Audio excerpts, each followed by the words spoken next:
Blood-orange twilight bled across Danu Vale's meadows like an open wound, and I pressed my fingers deeper into Thistle's coarse wool, desperate for her warmth against the bone-deep chill that had nothing to do with the evening air. The whispers followed me even here, carried on wind that sliced through my worn cloak like accusations made into flesh. She brings misfortune, the cursed shepherdess. No man who courts her ever returns. I'd stopped counting how many had tried, how many had looked past the village rumors long enough to see something they wanted, only to flee when my dreams proved prophetic. When the nightmares I couldn't control showed them truths they weren't ready to face, their own deaths, their wives' betrayals, their children born twisted and wrong. Another day survived, I murmured to Thistle, who pressed against my thigh with the only unconditional love I'd ever known. At least animals couldn't whisper behind my back or cross themselves when I passed. The ancient stones loomed at the valley's edge, weathered monoliths that predated memory, their cryptic symbols worn smooth by centuries of my fingertips, tracing their curves in the darkness. They understood isolation. They knew what it meant to stand sentinel while the world moved around you, never quite belonging, never quite welcome. That's when heaven shattered. Impossible blue light tore across the night sky, desperate and wild and alive. Not a shooting star, something with purpose, with consciousness behind its burning descent. The light curved, wobbled, then plummeted toward the ancient stones like a prayer falling to earth, trailing silver fire in its wake. The impact sent diamond sparks cascading across the meadow, and my breath caught in my throat. The sheep bleated in terror, huddling together as otherworldly light pulsed among the monoliths like a heartbeat made visible. "Stay," I commanded, planting my staff deep in the earth. My voice carried more authority than I felt. The flock obeyed, clustering around the marker as it plunged into the tall grass, my heart hammering against my ribs. Each step toward the light sent electricity dancing across my skin. The iron pendant at my throat, my mother's final gift against malevolent spirits, grew warm, then hot, then scalding. I nearly tore it off before realizing it wasn't burning me. It was responding to something. What I found among the stones stole my breath and shattered every assumption I'd ever held about the world. A moth of impossible magnificence lay broken in the grass, its wingspan wider than my outstretched arms. Gossamer wings shimmered with colors that had no earthly names. Deep indigo shot through with silver veins, patterns that swirled and shifted as if telling stories in pure light. One wing bent at an unnatural angle, leaking luminescent silver that pooled beneath his trembling form like liquid starlight. "Sweet Christ," I whispered, dropping to my knees beside him. The grass beneath my palms hummed with residual power that made my teeth ache. "What are you?" His antennae quivered, delicate as spider silk. Then a voice rippled through my mind like warm honey poured over stone, bypassing my ears entirely to speak directly to something deeper. Thought and emotion and memory woven together in an intimate communion I'd never experienced with another living soul. I fell so far. The stellar quartz cast me out. I jerked backward, nearly toppling. The mental voice carried undertones of music, harmonies that made my bones ache with longing I couldn't name. "How are you? I can hear you in my head." His damaged wings released a cascade of tiny lights that swirled around me like fireflies drunk on starlight. Each mote carried fragments of memory, a palace built of constellations, beings of pure starlight moving in eternal dance, and underneath it all, a longing so profound it made my chest constrict with shared pain. I was once called Elidiel, Prince of the Twilight Court.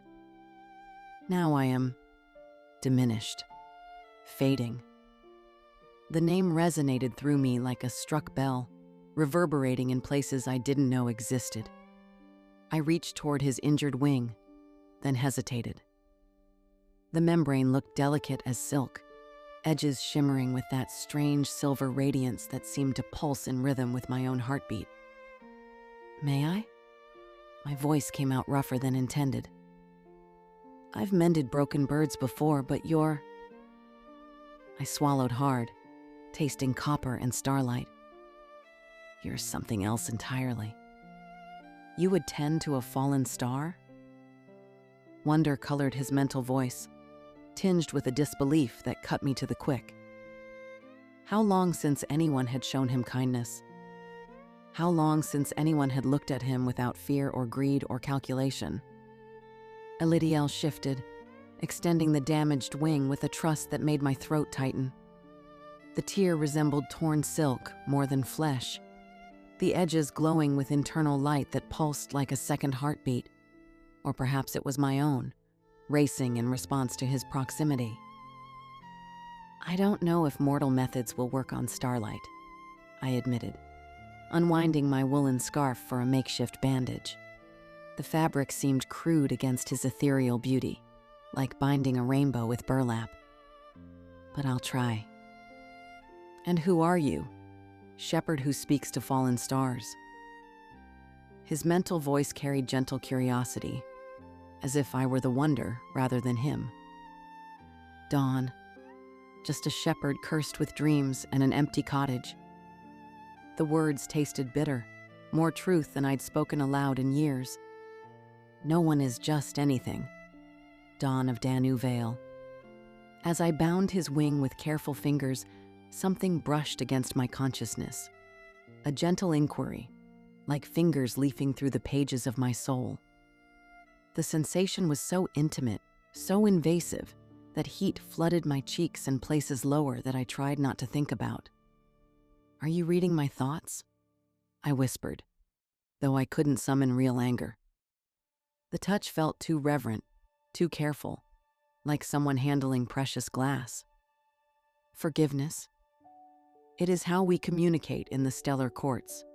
Your loneliness called to me even as I fell, a beacon of shared exile." The truth hit like a physical blow. I'd never thought my isolation broadcast itself beyond these hills, but apparently it sang loud enough to reach the stars themselves. The realization should have embarrassed me. Instead, it filled me with something dangerously close to hope. "That's private," I managed, but the words held no real protest. "The wound in your heart mirrors my own.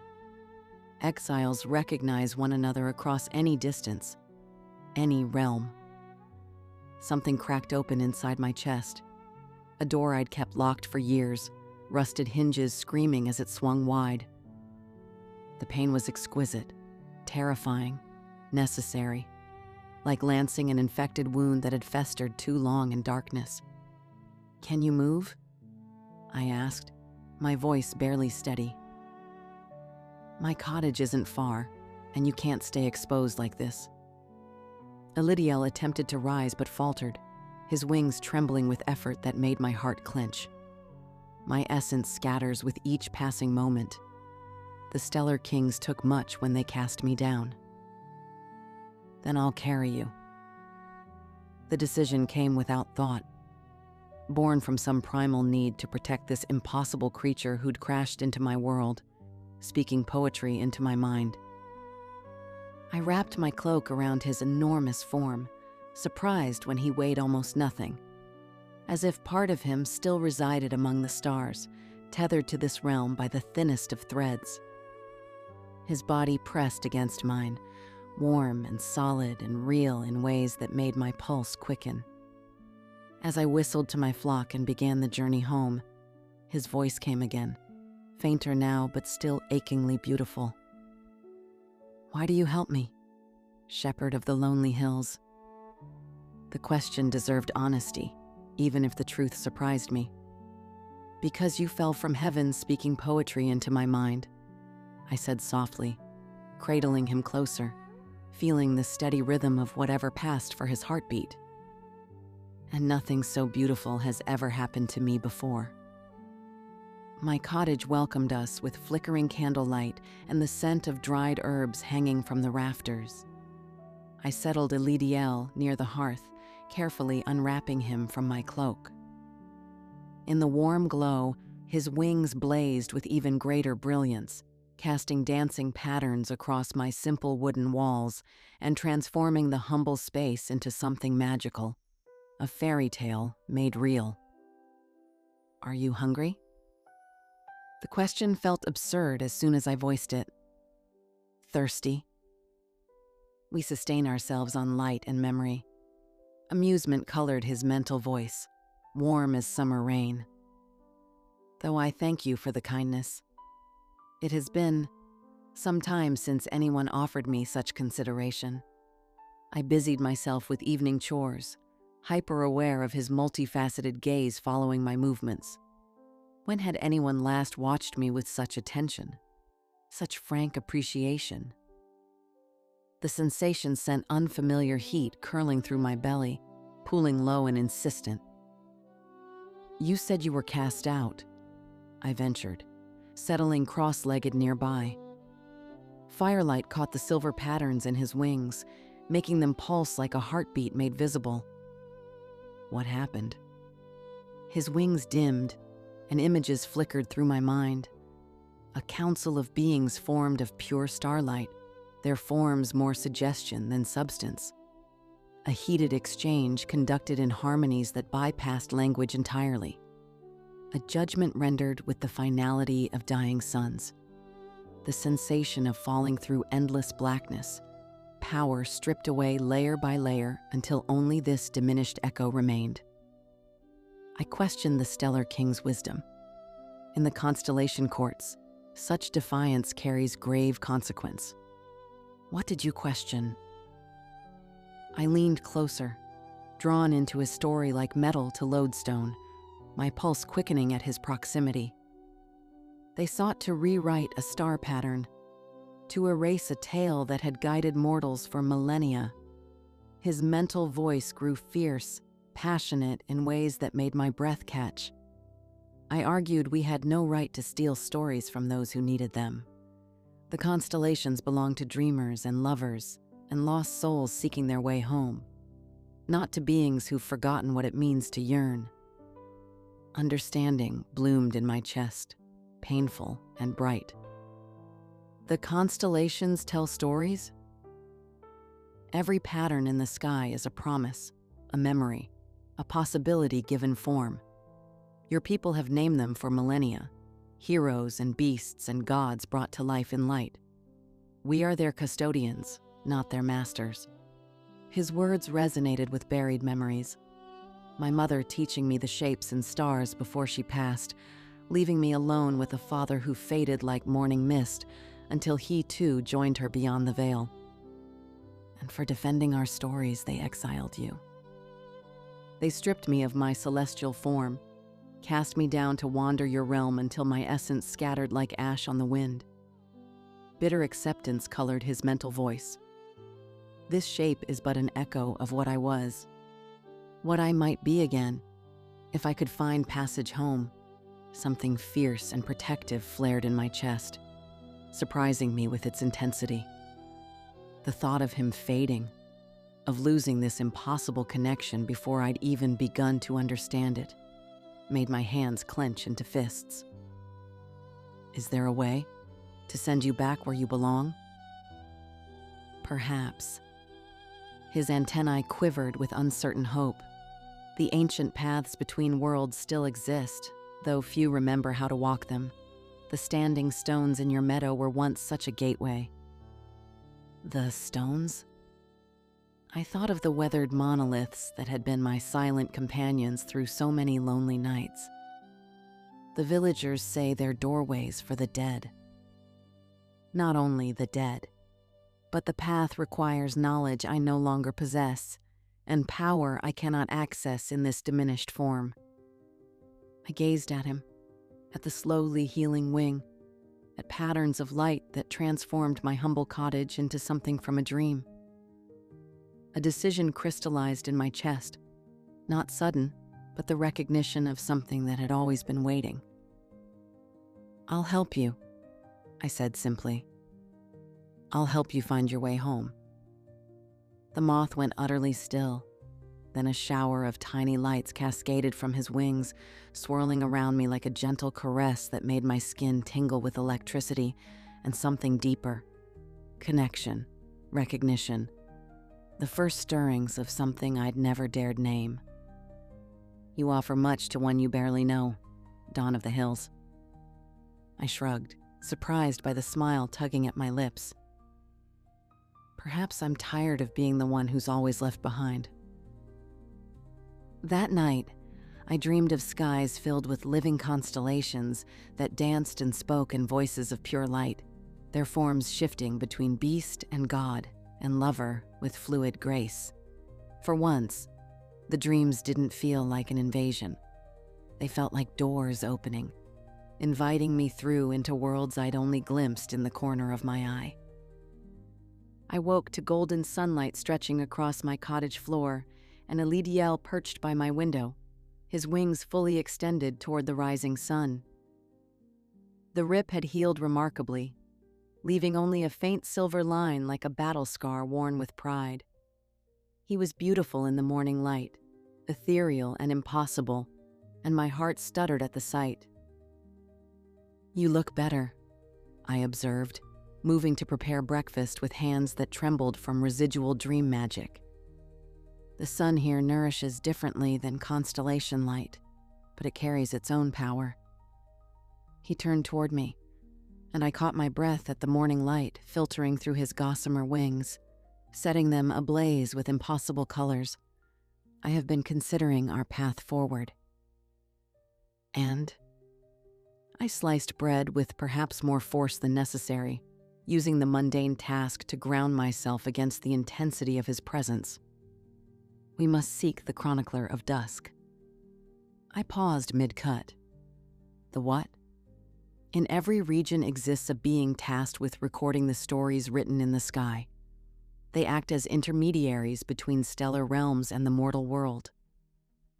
His wings shimmered with anticipation. The chronicler would know how to reopen the gateway.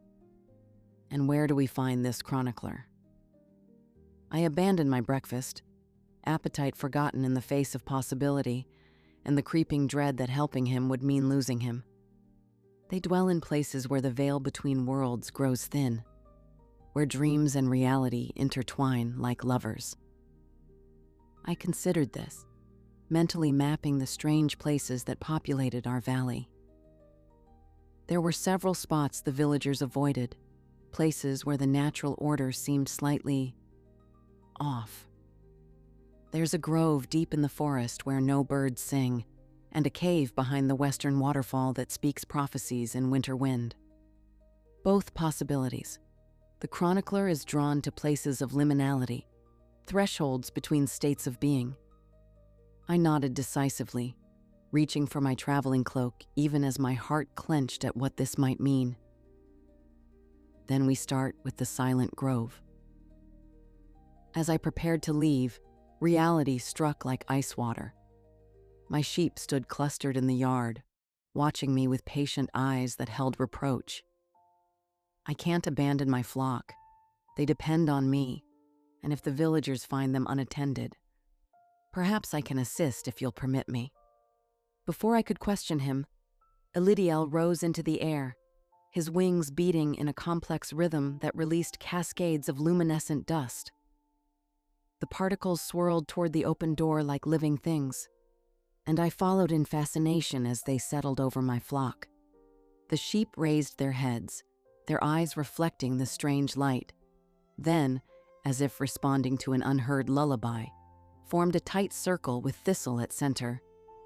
They settled into peaceful repose, chewing contentedly on what appeared to be the finest clover, though I knew for certain my pasture held only ordinary grass.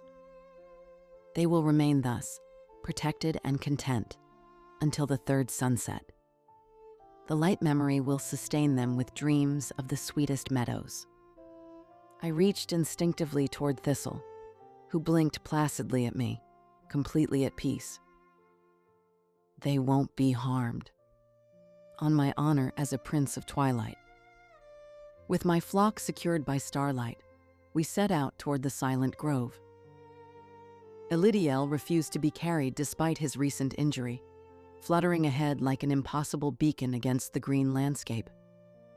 His presence transformed the familiar path into something magical. Flowers bloomed brighter in his wake, and even the shadows held hints of silver light.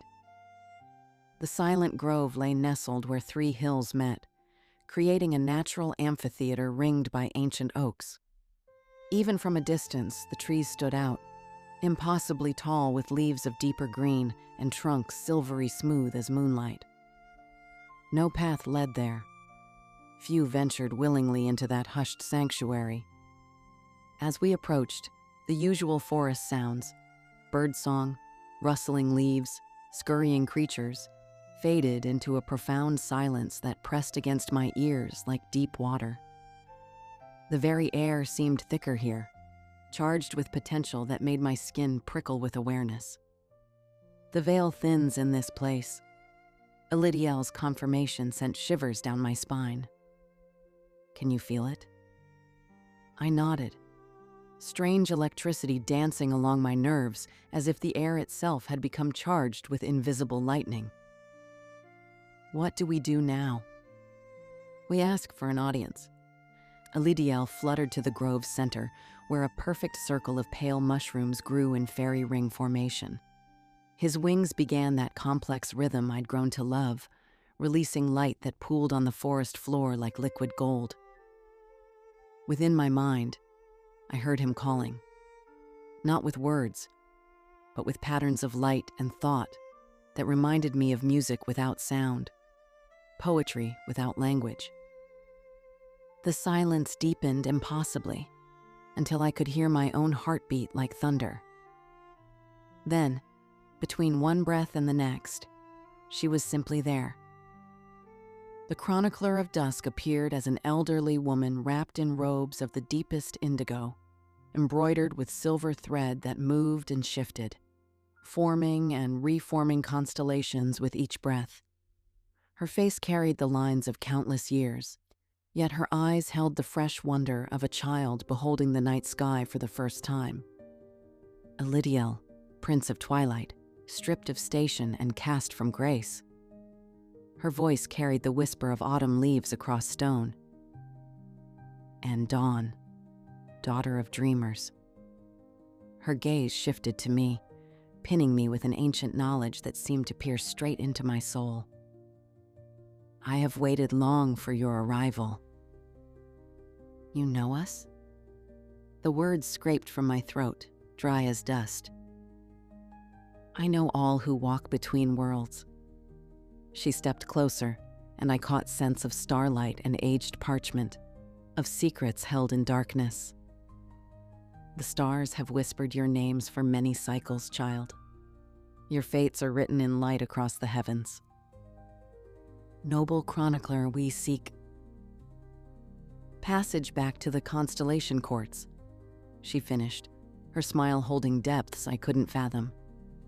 A difficult path, made more treacherous by banishment.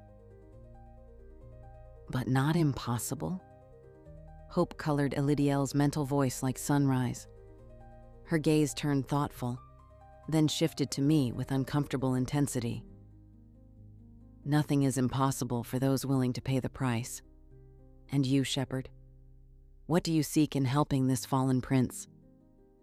The question caught me off guard, striking at fears I'd barely acknowledged. What did I seek? The truth burned in my throat like acid. I seek nothing for myself. A knowing smile curved her lips. No one helps a star regain the sky without hoping to touch heaven themselves.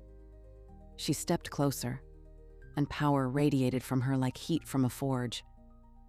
Within you lies the blood of star speakers, child. Did you never wonder why dreams come so easily? Why the villagers sense your difference like hounds scenting prey? My throat tightened.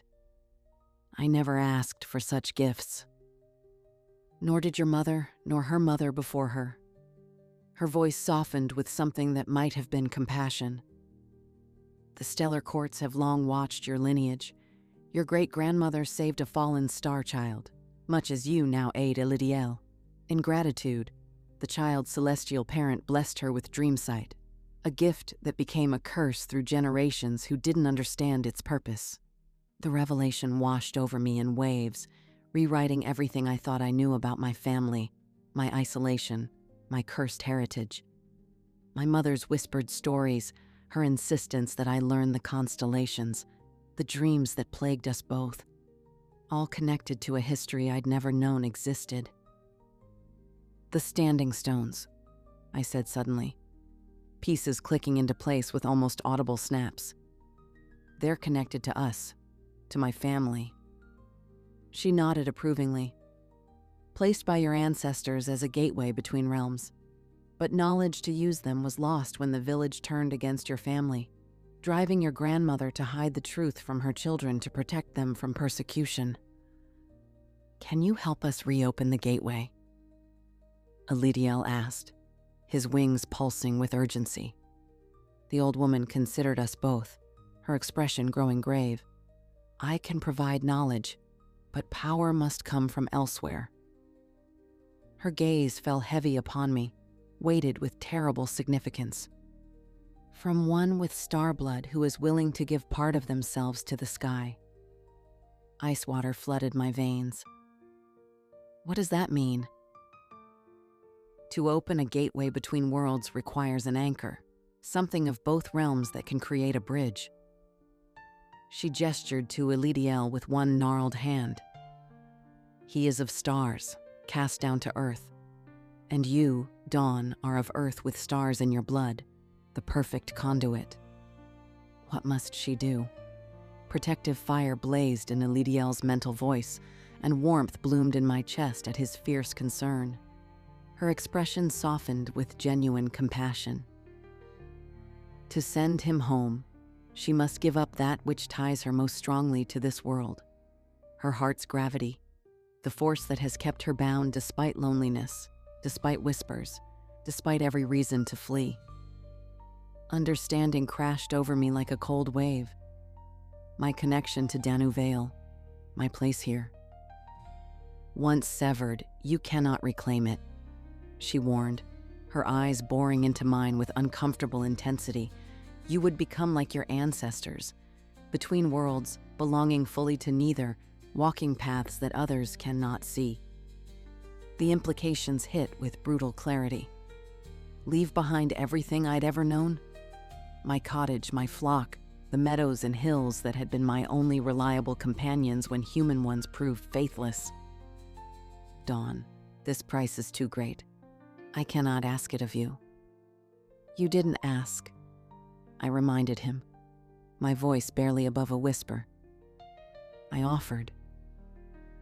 But doubt crept in, cold and insistent as winter wind. Why should I sacrifice everything for someone I barely knew? A being who would return to his stellar courts and likely never think of the lonely shepherd who'd helped him home. The chronicler watched with ancient eyes that seemed to see straight through to my soul. The choice must be yours alone, Star Daughter. But know this, some prisons are built of familiar walls and comfortable routines. Sometimes what we call home is merely the place we've learned to hide. She reached into her robes and withdrew a small leather-bound book, its cover etched with symbols that matched those on the standing stones. The leather was warm to the touch, as if recently held near fire. When you have decided, bring this to the stone circle at midnight stroke, she instructed, placing the book in my trembling hands. Instructions for the ritual lie within, written in the old tongue that flows in your veins. And if I choose not to open the gateway? Her gaze shifted to Elidiel, sorrow flickering across her weathered features. Then the Prince of Twilight will fade, his essence scattered across the mortal realm like ash on the wind, never to rejoin the constellation court. The stellar kings are not known for mercy, child. This banishment is his slow death. With those words, she stepped backward into the shadow of a great oak and vanished, leaving only a swirl of indigo cloth that dissolved into morning mist. I stood clutching the book, its weight like lead in my hands, while the weight of choice pressed down like stones upon my chest. Elidiel hovered silently beside me, his light dimmed with sorrow. For me, not himself. I will understand if you choose not to proceed. My fate should not determine yours. I met his gaze, those multifaceted eyes reflecting countless tiny versions of myself, each caught in her own moment of decision. In every reflection, I saw the same thing: a woman who had never truly lived, only survived. "Let's go home," I said quietly. "I need time to think." The journey back passed in contemplative silence, the book heavy in my hands, heavier still in my heart. Dusk painted the meadows in lavender and gold as we approached my cottage, and every familiar sight carried the weight of potential farewell.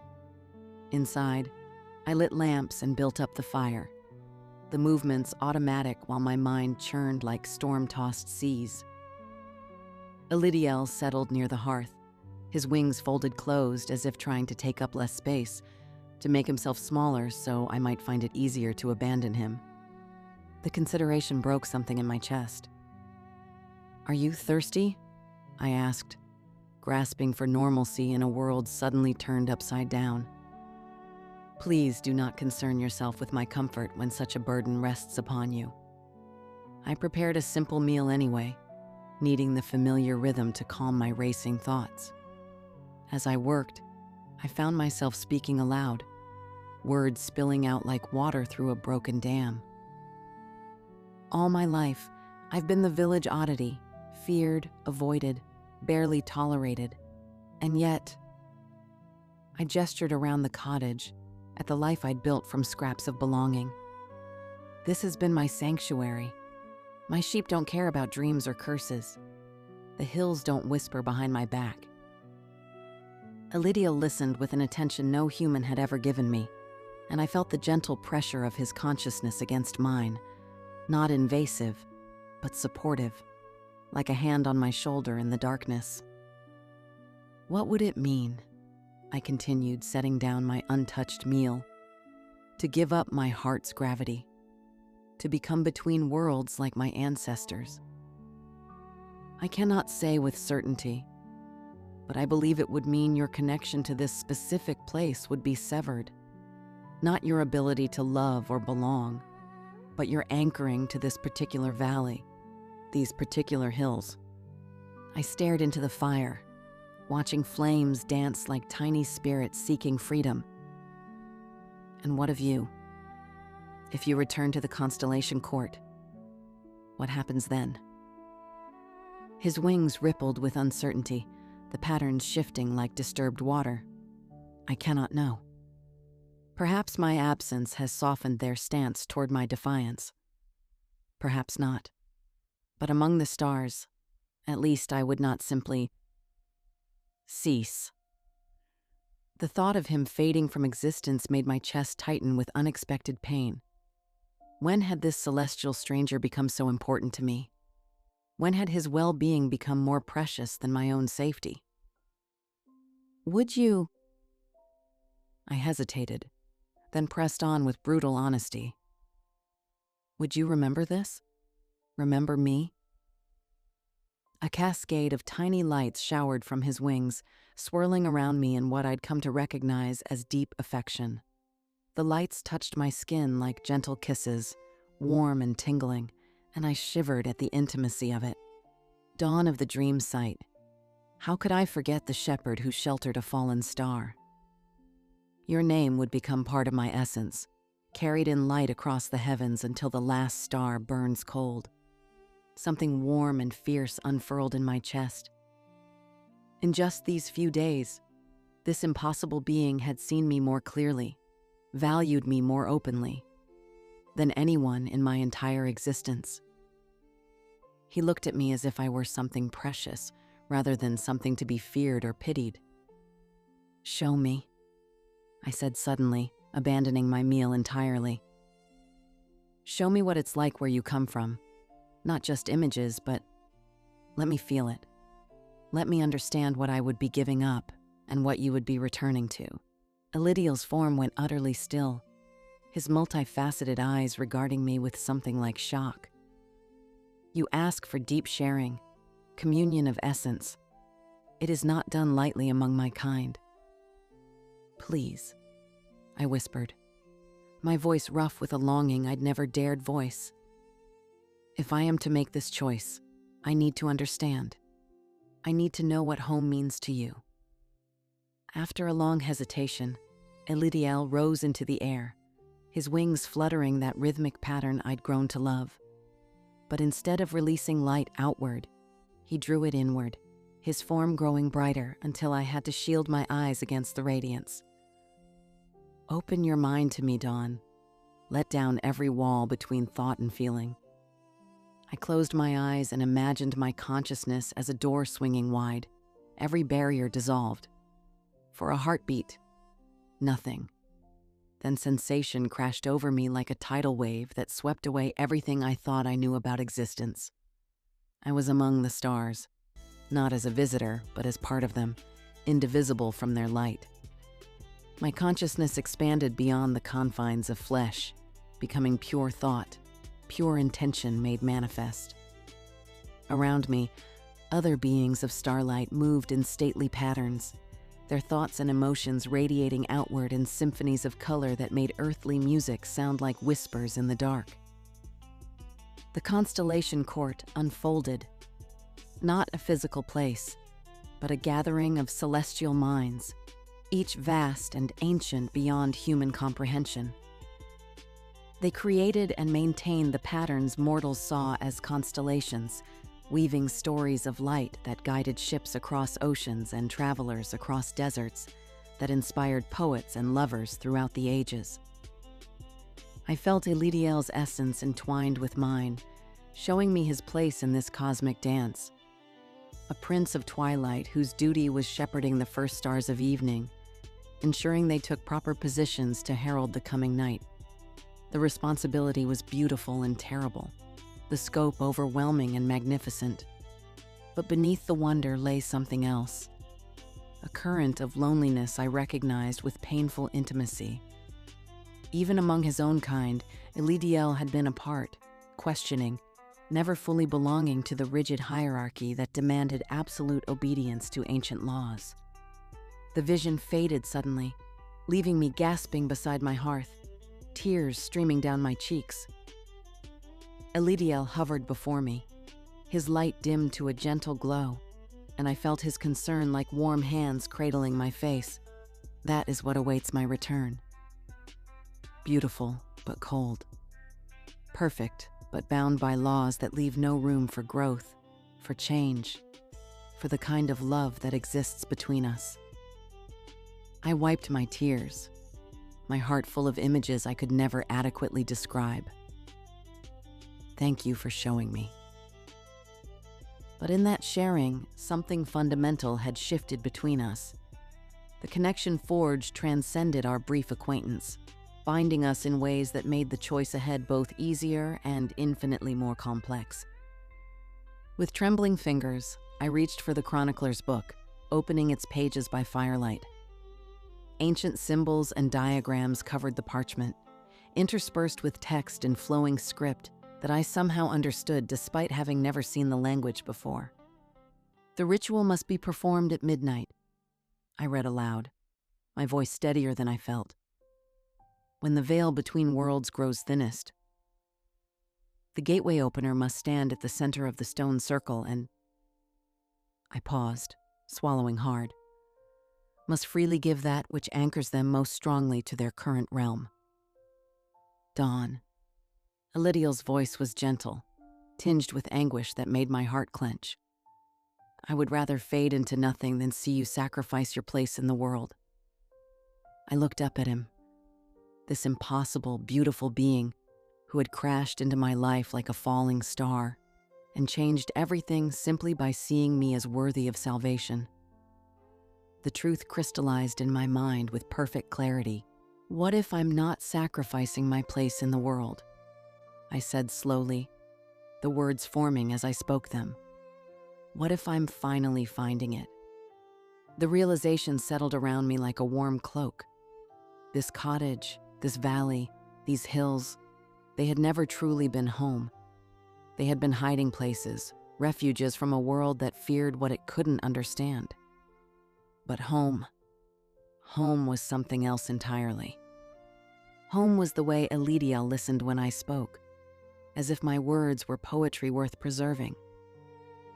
Home was the gentle concern in his mental voice, the cascade of lights that surrounded me like an embrace whenever I was sad or frightened. Home was feeling seen, understood, valued for exactly who I was, rather than feared for what I might be. I closed the book and stood, decision crystallizing in my chest like starlight made solid. I know what I have to do. Dawn, please. No. I moved to where he hovered, reaching out to gently touch the edge of his wing.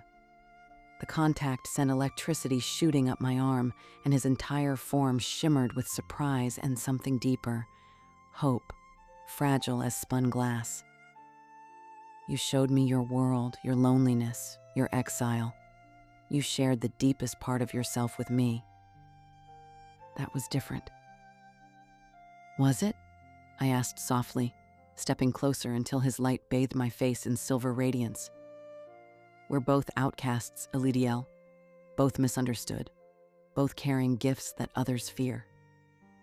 I smiled, feeling lighter than I had in years. Maybe that's why fate brought you to me. Not so I could send you home, but so we could find our way there together. What are you saying? I took a deep breath, gathering every scrap of courage I possessed. I'm saying the ritual doesn't require me to give up my connection to this world.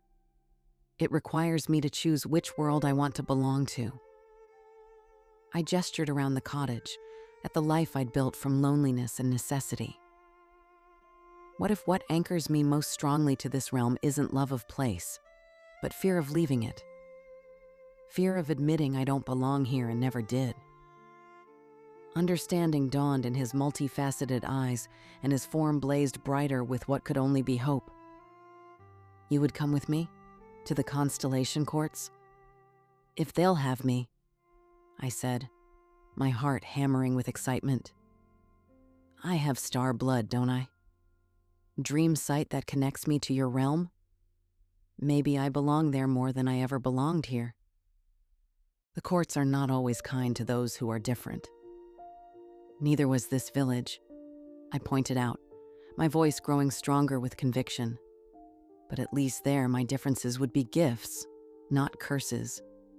And I hesitated, then forged ahead with brutal honesty. I wouldn't be alone. For a long moment, we simply looked at one another, woman and star prince, exile and exile, two damaged souls who had somehow found their missing pieces in the most unlikely place. It would be dangerous, he warned finally. The stellar kings who cast me out might not welcome my return, especially if I bring a mortal with me.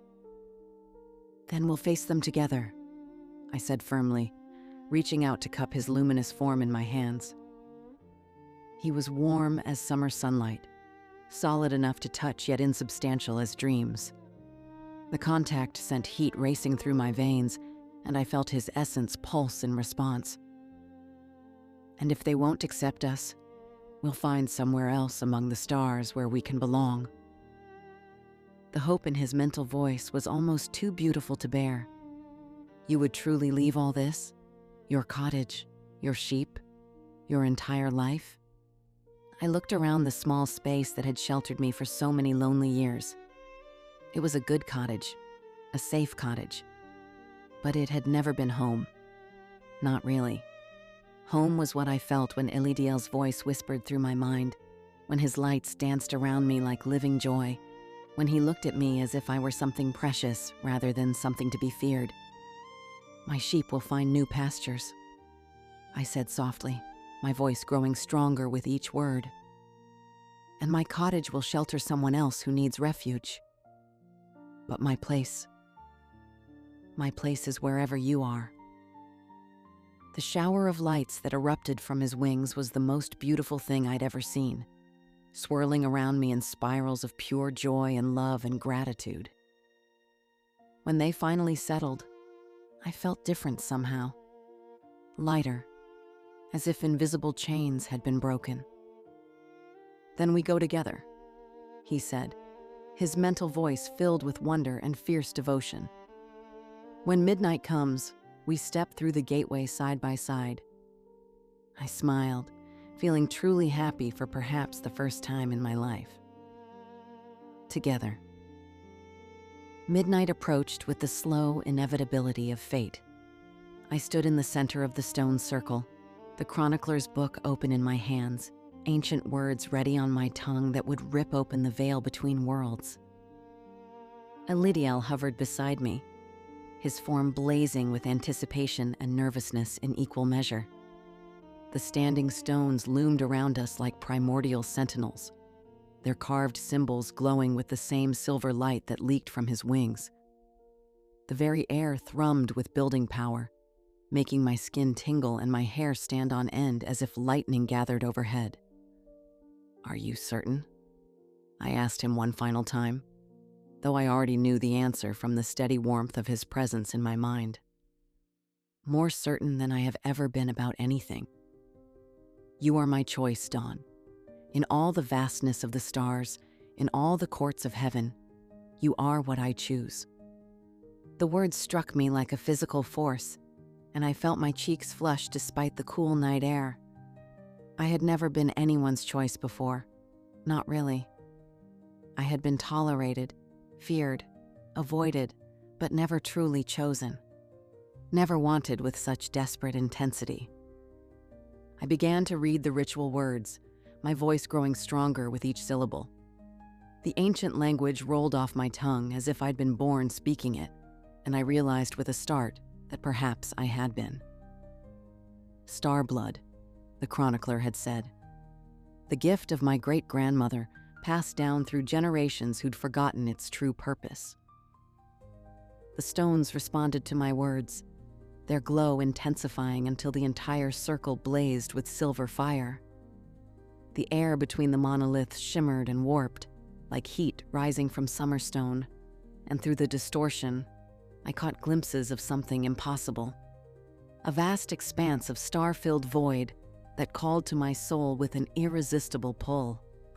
"The gateway opens," Elidiel breathed, his wings spread wide to catch the celestial light bleeding through from his realm. "Dawn," the final words. "Speak them now." I found the passage, my heart hammering against my ribs as I read the ultimate invocation. "I freely give that which binds me to this realm, trading earthly anchor for celestial freedom. Let the stars witness my choice. I choose the void over the valley, the infinite over the familiar, love over loneliness." The last words rang out like a bell struck in cathedral silence, and suddenly the world exploded into light. Power rushed through me like wildfire, tearing away something fundamental from deep within my chest. For a terrifying moment, I felt myself unraveling, my connection to Danu Vale, to cottage and sheep and hills that had defined my entire existence, snapping like a cut rope. The pain was excruciating, like having my heart torn from my body while it still beat. But then, Elidiel was there, his essence wrapping around mine like strong arms, catching me as I fell between worlds. His light poured into the hollow spaces where my earthly anchors had been, filling them with something far more precious: belonging, acceptance, love beyond anything I'd ever imagined possible. "I have you," he whispered as we tumbled through the gateway together, leaving the mortal realm behind in a cascade of silver fire. "I will always have you." The last thing I saw of my old life was my cottage, small and lonely in the distance, before the stars swallowed us whole. I awakened to sensation beyond description. My consciousness expanded like wings unfurling for the first time, stretching across distances that would have shattered my mortal mind. I was light, I was thought, I was pure intention given form among the stars. Yet somehow, miraculously, I was still myself. Still Dawn. Still the shepherd who had chosen love over safety. Welcome to the constellation courts.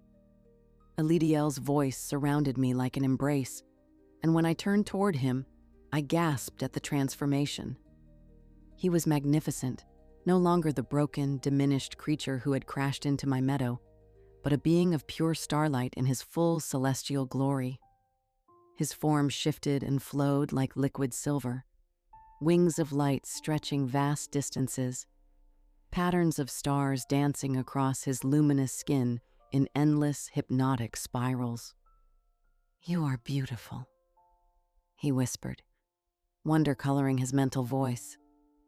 "Look, Dawn, see yourself as you truly are." I looked down at my own form and nearly wept. I had become something between mortal and star, still recognizably myself, but transformed. My skin held the soft glow of moonlight, and when I moved, trails of silver light followed like comet tails. My hair floated around me as if suspended in a gentle current, each strand containing tiny galaxies that pulsed with internal fire. "The stellar courts," Elidiel said, gesturing to our surroundings with one radiant wing. We stood, floated, in a space that defied earthly understanding. Beings of pure starlight moved in stately patterns around us, their forms constantly shifting between abstract beauty and recognizable shapes. The very air sparkled with communications that bypassed language entirely, harmonies of thought and emotion that painted the darkness in shades of meaning I was only beginning to understand. At the center of it all, elevated on a dais of crystallized starlight, sat the Stellar Kings, 3 beings whose forms were so radiant I could barely look upon them directly. Their displeasure was a tangible force that pressed against us like solar wind. "Elidiel," the center figure spoke, its voice like the birth of suns. "You return unbidden, and you bring contamination from the lower realm." Rage flared in Elidiel's luminous form, and his wings spread wide in challenge. "I bring no contamination, your radiance. I bring the shepherd who saved my existence, who proved that mortal hearts can hold more wisdom than ancient courts. You dare defend your defiance?" The second king's voice carried the cold of deep space. "You questioned our authority, refused our judgment. For this, you were cast down. And in falling, I learned what we have forgotten," Elidiel replied, his form blazing brighter with passionate conviction. "We have become so concerned with order, with ancient law, that we've lost sight of why we exist.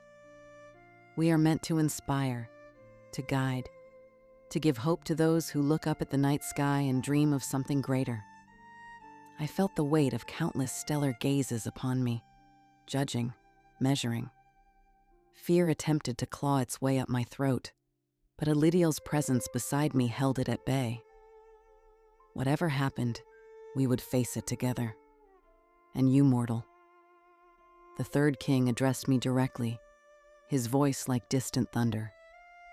"Why have you come among us? What do you seek in our realm?" I found my voice, surprised by how it carried across the vast space with newfound authority. "I seek nothing but to stand beside the one who saw worth in a cursed shepherd when no one else would. I seek to belong somewhere, to use the gifts I was born with for something greater than surviving each day alone." "Gifts?" The first king leaned forward, interest sharpening his stellar radiance. "Show us these gifts, Star Daughter." Without hesitation, I reached deep into the part of myself that had always been separate, always been strange. The dream sight that had plagued me on Earth now flowed freely, and I projected visions into the space around us. Not nightmares of death and doom, but dreams of hope. Farmers looking up at the constellations to know when to plant. Sailors navigating by star patterns to find their way home. Children making wishes on falling stars. their innocent faith bridging the gap between earth and heaven. She sees the true purpose, the second king murmured, his voice softer now. She understands what we have forgotten. Perhaps the first king conceded. Our judgment was hasty. The lower realm has changed since we last walked among them. And if mortals with star blood still exist, still dream of us, then maybe it's time for the constellation courts to remember why we fell in love with their realm in the first place. Elidiel finished, hope blazing in his voice. The three kings conferred in harmonies too complex for my newly transformed consciousness to follow entirely, but I caught fragments, surprise at my presence, reconsideration of ancient laws, acknowledgement that the stellar courts had grown too insular, too removed from the very beings they were meant to serve. Finally, the center king spoke. Elidiel, Prince of Twilight, your exile is ended. You have brought us wisdom wrapped in an unexpected form. His gaze turned to me, no longer cold, but curious. And you, dawn of the star blood, we offer you a place among us, not as a visitor, but as a bridge between realms. Bridge? I asked, not understanding. One who carries both mortal heart and stellar light, the third king explained. One who can help us remember what it means to inspire rather than merely exist. Will you accept this role? I looked at Elidiel, whose form practically vibrated with joy and hope. Then I looked around at the impossible beauty of the constellation courts, at beings of pure light who had forgotten how to dream. I accept, I said, my voice ringing with certainty. But I have conditions. The audacity of a transformed mortal, making demands of stellar royalty, should have been met with outrage. Instead, I heard something that might have been laughter from the assembled court. Name them, the first king said, amusement coloring his cosmic voice. The stories and the stars belong to those who read them, I said firmly. They shouldn't be changed or erased without considering the dreamers who depend on them. And I touched Elidiel's luminous form, feeling the warm pulse of his starlight. I want the right to love freely, without ancient laws dictating who is worthy of affection. Granted, all three kings said in unison, their combined voices creating harmonies that painted new constellations across the darkness. As the stellar court erupted in cascades of celebratory light, Elidiel drew me close, his radiance wrapping around me like the most perfect embrace. Home, he whispered into my mind, the word carrying everything: gratitude, love, promise, future. Home, I agreed, watching new stars bloom around us like flowers made of light. And for the first time in my life, I truly felt like I belonged. Time moves differently among the stars. What feels like moments might be centuries in the mortal realm, or perhaps it's the other way around. I've learned not to count days or years, but instead to measure existence in the stories we tend, the dreams we nurture. The love that burns between Elidiel and me with the intensity of a newborn sun. We dance together through the cosmic void, our forms entwined in patterns that create new constellations for mortals to discover. Sometimes, when the veil grows thin, I descend to walk among them again, no longer the cursed shepherdess of Danu Vale, but guardian of all who feel displaced, all who search for home in the vastness of an indifferent world. And always, Elidiel is beside me, my Prince of Twilight, my chosen star. Together, we tend the dreams of mortals and the wisdom of courts, bridging realms with a love that burns brighter than any constellation. Some stories, after all, are worth falling from heaven to tell.